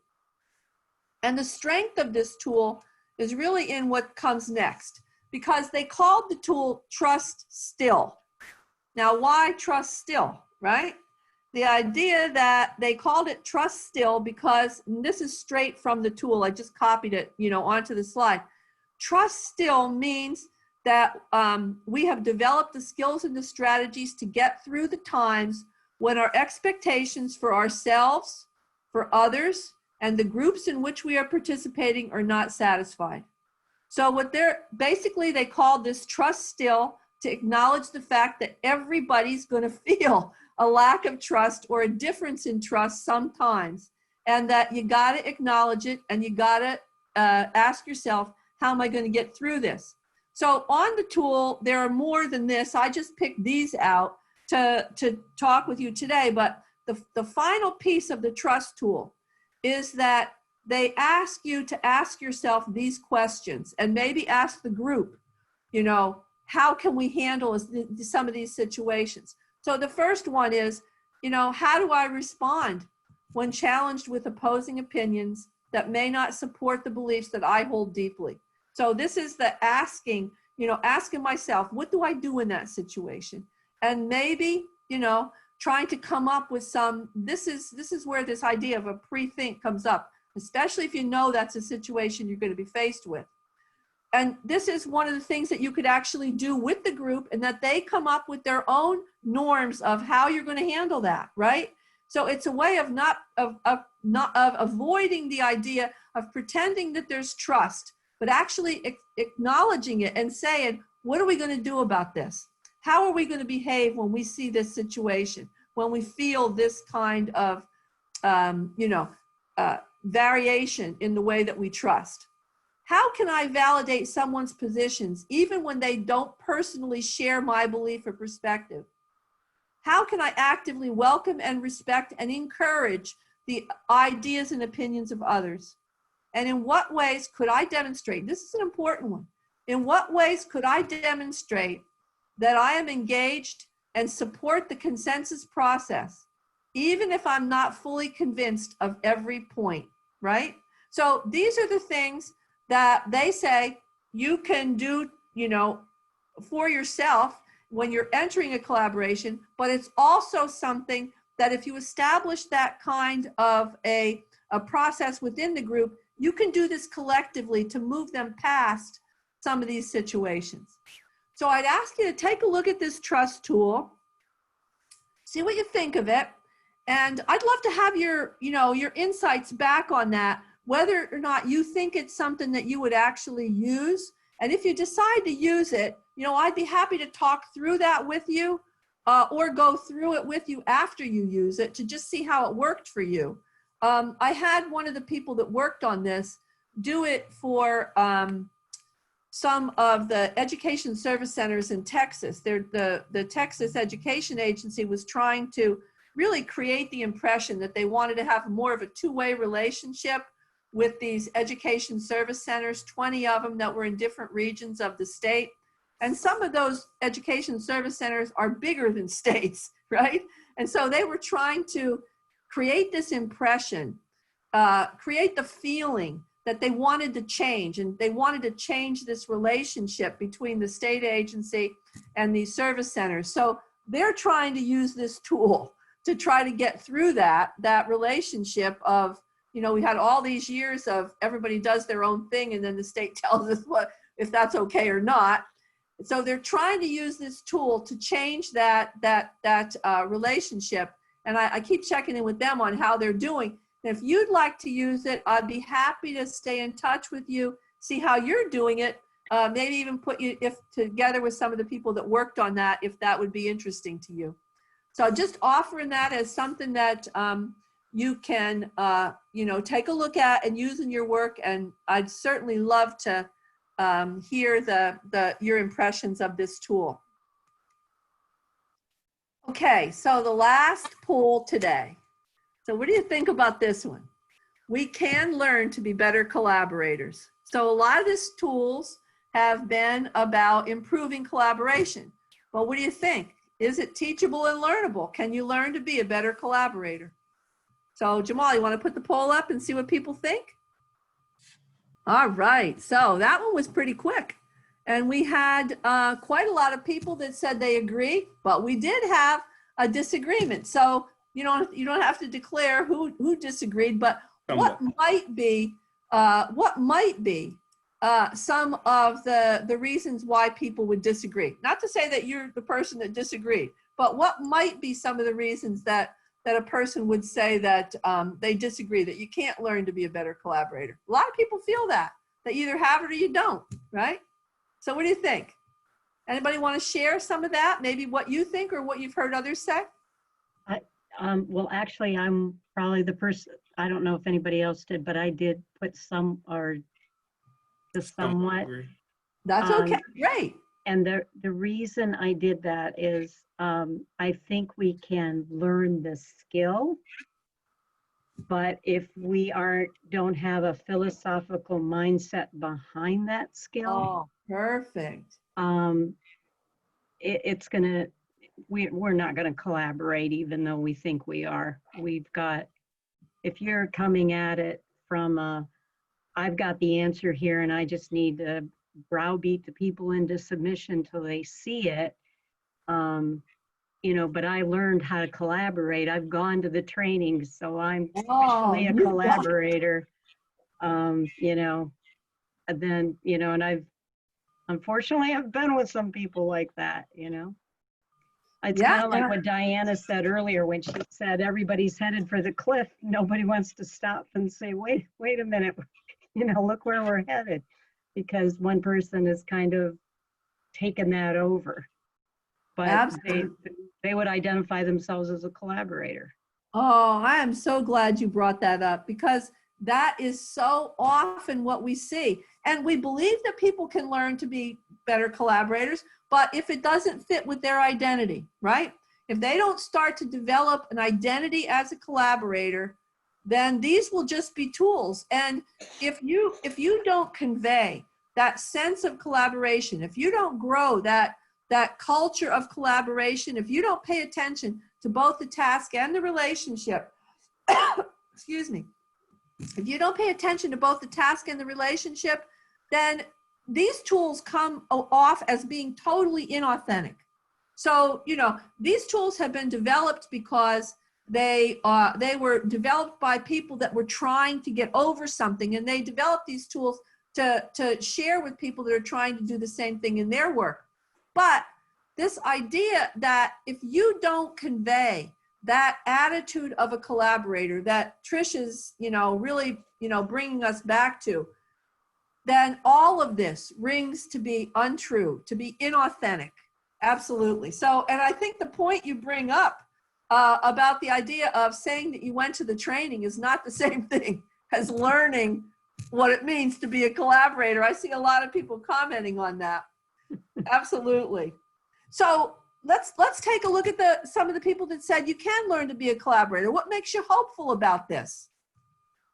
I mean, if you believe that everybody can learn, you got to be a little bit hopeful about it. Who wants to share? What makes you hopeful that we can learn to be better collaborators?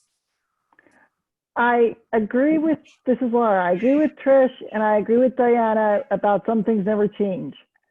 I think we can learn to be better collaborators through education of each other's systems, but I agree with Trish that if people don't come in with oh, I'm going to blame the other system for this issue, or I'm going to, you know, they're responsible for that, or then you're not going to, then there's a chance you can learn, but you got to get that, okay, it's everyone else's fault thought process out of your head, whether it's money or lack of services or whatever it is. Absolutely. Oh my gosh, Laura, absolutely. This idea that if you don't come in with the attitude of a collaboration, you may have all the skills, but if you got a bias that, you know, I'm putting more into this than somebody else, sooner or later that bias is going to come out. And people can read that and they judge. You know, one of the things that we said in the first training, people judge you by big things and little things. Nothing is neutral. Every single thing you do either tells people that you want to collaborate or that you don't. There's nothing neutral. Everything moves people towards you or away from you and what you're doing. And that idea that you can have all the training, you can have all the tools, but if you don't actually portray that in the way that you do your work, people will feel it. Absolutely. That's great. So this sense that we can have a training like this, but if you don't move it into your work, it just it's just a training. That's all there is, right? And so that's why we did the basis, and then we're doing these trainings to focus on specific pieces. Today was all about starting a collaboration. A couple weeks from now, it'll all be continuing the collaboration, right? But if you don't move it into your work, and if we don't create some ways that you can start to be together in some structures that support that kind of collaboration, people don't practice these habits unless we create that structure for them to be together and to do things together in a collaborative way. Perfect. So let's go on to this last one, and this is going to take us to the end of the time. And we were going to do a breakout, but of course we talked so much today that we're going to do it as a whole group. Okay. And let me just. Here you go. I have it now? Okay, good. So, there's one more tool there. Seeds of Trust. If you have the blueprint, I'd take a look at it. This is 4 lessons in collaboration, most common problems to building trust. Again, it's something you can use as a pre-think. It's something you can do with the group. Yeah. You know, and so take a look at this tool because it's, again, something that you can use where there's no finger pointing, but it brings up one of those elephants in the room and it lets people talk about it in a way that's not personalized. So, you know, take a look at that tool. So there's the tool. But let me, as we close out today, you know, this idea of creating a structure that lets people from different perspectives, different roles, different initiatives talk together. Sometimes we call that a community of practice. And the System of Care Project has been trying to create a community of practice. You know, sometimes we have a lot of people from different initiatives. Sometimes we only have project directors. But this idea that a community of practice is a structure that allows you to practice these tools of collaboration So here's the scenario. The System of Care project is trying to, to create this kind of a structure where people that are doing common work are more likely to find each other, that are more likely to, come together around some of these challenges that people face around mental health, to learn what people are having success in some parts of the state, some people are having challenges, find a way to match them up. And we know that when you're at conferences, people, when we had conferences, people from all different parts of the state, all different roles, when you focus on a topic, you look around that room and you've got this potential for people to come together around a topic, right? But what do they do? What exists that when they find that during a session at a conference or anything else, what's the structure that allows them to do something with that? We're missing those kind of structures in our work. So this, we're suggesting that communities of practice could be a structure to do that. So here's what we want to talk about as we kind of end today. And it puts together some of the things that we've been talking about. So, using these habits of interaction, coalescing around the issues, ensuring relevant participation, doing the work together. These are the basics of leading by convening, and all these tools fit into one of those habits of interaction. And we're talking about building these habits through regularly doing some of this stuff that allows you to practice this and really change your identity because of these new experiences that you've had. Build an identity as a collaborator. So in your mind, okay, and in your experience, okay, 2 questions here.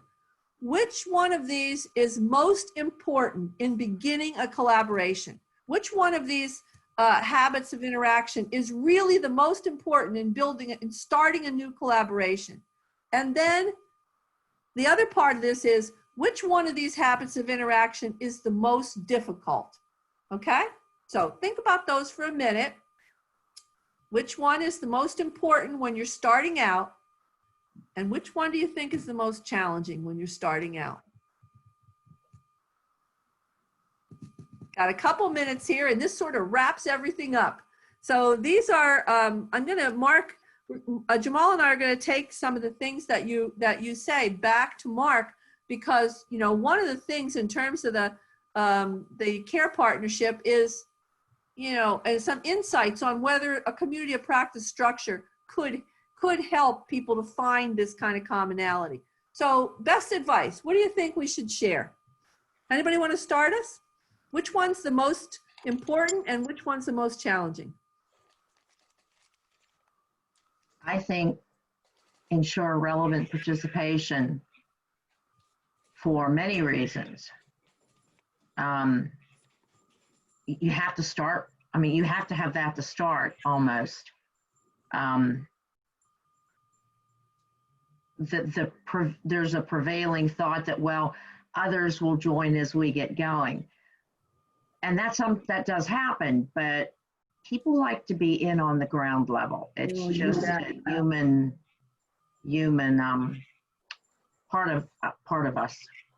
Absolutely, absolutely. You see that so often. That is so hard for system leaders to know, that you can't start something with a small group of people and then, the people you invite in next always feel like you're imposing something on them, I think they feel like they're second best. They weren't good enough for the first group.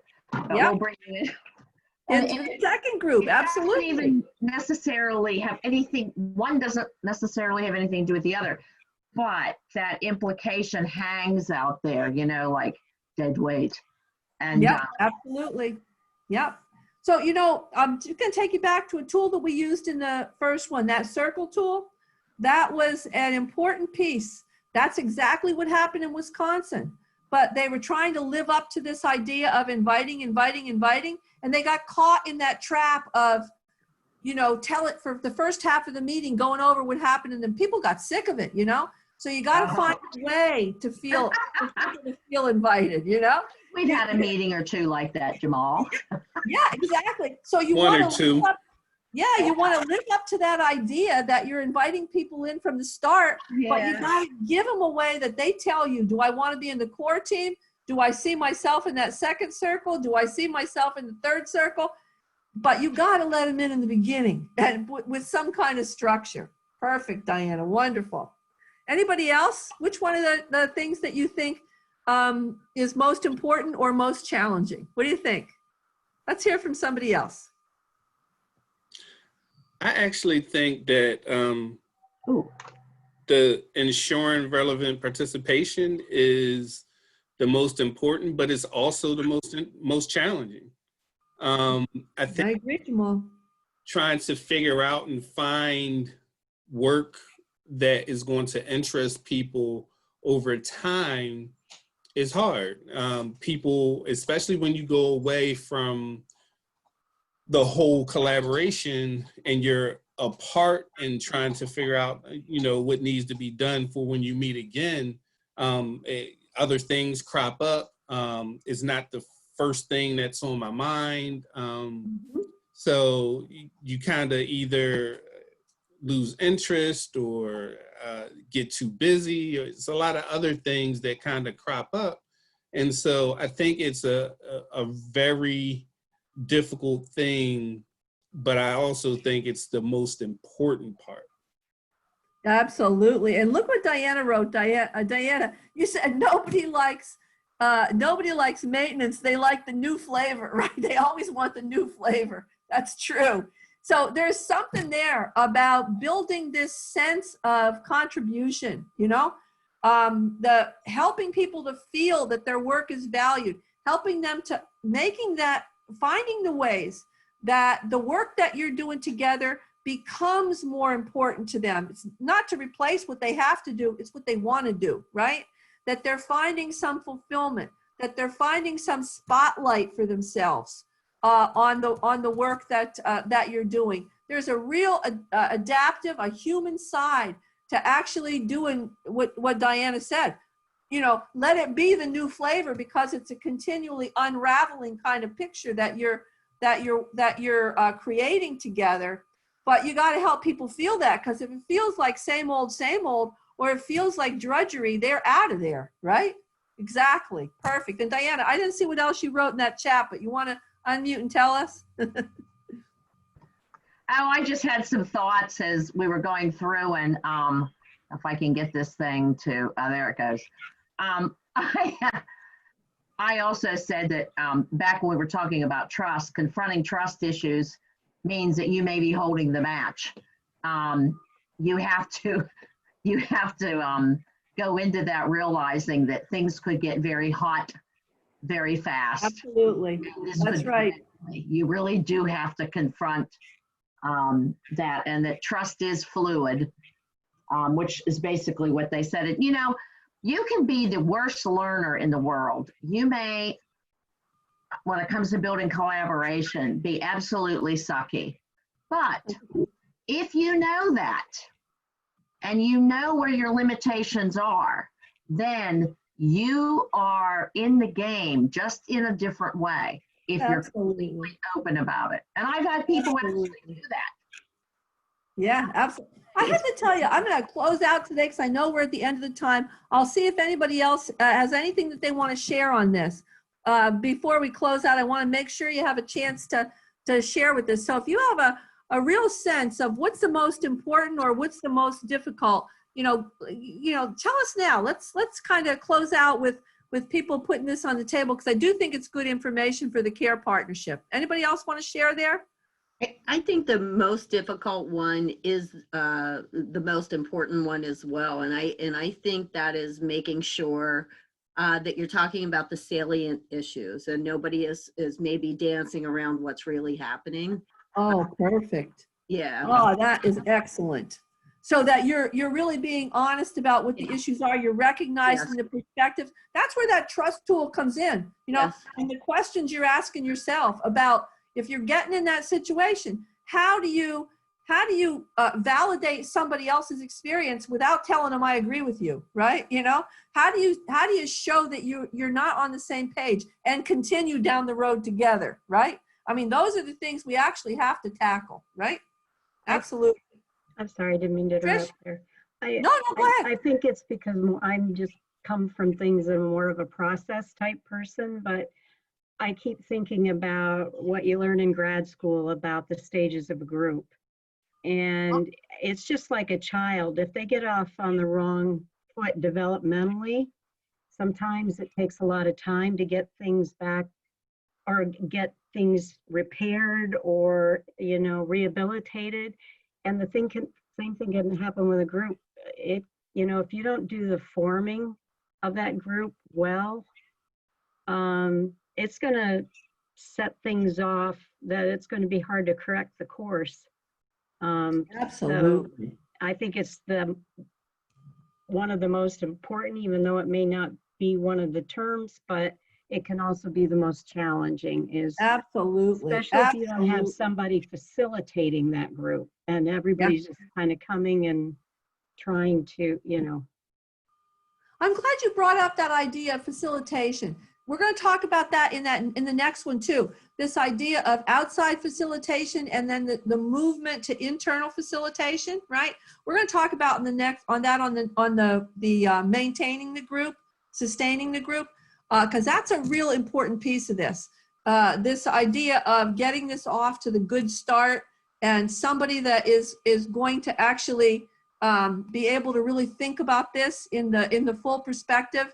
And sometimes that is really hard to do from inside the group as a start. Absolutely. That's great. Thank you very much, Trish. So I'm going to close out today and I'm going to thank you again, but I have to tell you a story that I'll close out with one more story. When we were creating Leading by Convening, we brought, you know, if you look at that, I guess what you call the centerfold of the book, you'll see hundreds of people that participated over time, right? Representing different groups. But there was a group of about 50 people that put the book that you see together, right? And they were all different groups. And I was inviting this one person and the group said to me, what do you mean you're inviting her? Like, you know, there's no way. She disagrees with everything. I was like, yeah, so what? But we can't, if we're going to do this, they were like, are you crazy? Right? I mean, it was like, and so we went through all these, you know, that actually put the tools together, decided what we were going to put in the book, all that stuff. And we did a culminating meeting. And at the end, she stood up and she said, I'm not natured to work like this. And the whole group said, no kidding. And she said, but I'm changing. And honestly, I have to say, you know, I won't tell you her name, but she is the biggest advocate for this work in her arena that there is now. And I don't think anybody would have predicted. In fact, they were just like, get out of here. You're not going to bring her into the group that's going to actually do the writing. So that's my last Leading by Convening story for today. And I have to thank you all for choosing when you had so many things that you could have done today for Mental Health Awareness Month. I'm so glad you chose to be with us today. Thank you so much. And I hope to see you when we meet again on either June 1st or June 3rd. Choose which one works for you. This is such a good group. I hope you all end up together again. Thanks a lot, everybody. Thank you, everyone. And just as a heads up, we're going to be mailing your books, the physical copies of your books. Oh, cool. So what I'm going to be needing is your address that you want us to mail that to. If that's your home address, let me know. If that's your work address, let me know. But I know a lot of us aren't at work right now. So whatever address you need that book mailed to, just send me an email with that address and we'll get that out to you as soon as we can. And when you get that book, on the back cover, there's a USB in the back cover. Looks like a credit card, but the little USB thing flips out of it, right? Oh, cool. And that is everything on the book, so you don't need the internet to do it. Everything is there, is a fillable PDF. You can save it to the nice. drive or, you know, to your desk. You can even save it to that USB. It's got enough, not got enough capacity that you could save it on there. So you can put it on the screen, you can fill it out, you can save it, you know, I call it Leading by Convening to go. You don't need the internet. Everything you need there, okay? Okay, right, everybody. thank Thanks you. a All right. lot. This was Thank you, great. everyone. Bye. Thank Have a you. great day. Bye. Bye-bye.